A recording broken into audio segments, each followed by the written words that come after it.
Halos fully booked na ang mga biyaheng papunta ng Kabikulan para sa Semana Santa sa Araneta Center Bus Station sa Quezon City. At dahil sa inaasahang dagsa ng mga pasahero, dinagdagan na rin ang seguridad sa bus station. At may ulat on the spot si Maris Umali. Maris?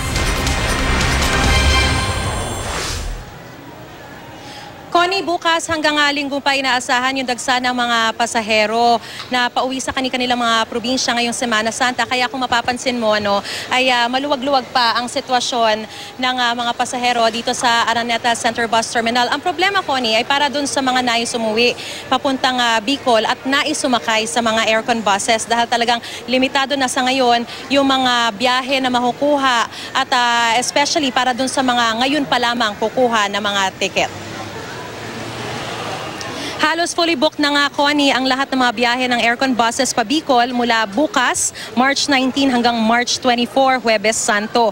Nang ikutan ko ang kumpanya ng mga bus kanina, iilan na lang talaga ang kumpanyang may natitira pang slot papuntang Bicol. Piling oras na lang yan at piling mga bayan sa Bicol. Ayon sa mga kumpanya ng bus, 2 linggo pa raw ang nakalilipas na magsimulang magpunuan ang mga reservation para sa mga biyahe. Kaya sa mga pasahero ngayon pa lang pupunta para magpa-reserve o bumili ng ticket, kailangan makipagsapalaran at magbakasakali.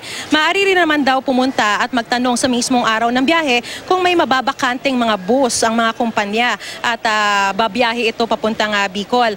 Pero Connie, para sa mga nais na mga makauwi talaga at okay lang na sumakay sa mga non-aircon bus, naku, marami pa niyan dito. Katunayan kanina nakita ko yung isang dispatcher, nagtatawag pa siya at naghahanap ng mga pasahero pa Bicol para lang mapuno yung bus. 20-20 lang daw kasi yung sakay nila, gayong kaya naman nilang magsakay na aabot ng 50. Ang magandang balita pa, Connie, marami pa namang slot para sa mga biyaheng Visayas at Mindanao. Dito rin kasi ang puntahan ng mga biyaheng Iloilo, Samar, Leyte, at Dumaguete para dun sa mga papuntang Visayas at pati na rin yung Davao at Surigao para naman sa papuntang Mindanao.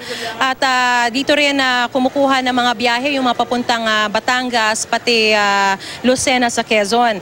At lahat yan may mga available slots pa, Connie. Mahigpit gaya ng dati ang ipinatutupad na seguridad, may K9 unit ding nag-iikot para tumulong sa pag-inspeksyon ng mga bagahe. Sa ilalim naman ng Oplan Semana Santa, narito ang mga Tourist Police Assistance Desk na handang umasikaso at gumabay sa pangangailangan ng mga biyahero. Bahagi rin daw ito ng Oplan Sumvac o yung tinatawag na summer vacation na mga tauhan ng PNP ang nakatalaga. May health desk din para sa mga masama ang pakiramdam o yung biglang sama ng pakiramdam at mga nais magpakuha ng blood pressure. At syempre, Connie, para sa lahat ng mga viewers natin, mga kapuso natin na nanonood ngayon, paalala muli sa ating mga kapuso, walang pagmamahal sa presyo ng mga pamasahe. Kaya dapat lagi natin yan ilagay sa ating isip para hindi tayo maloko, especially ngayong Semana Santa. Connie?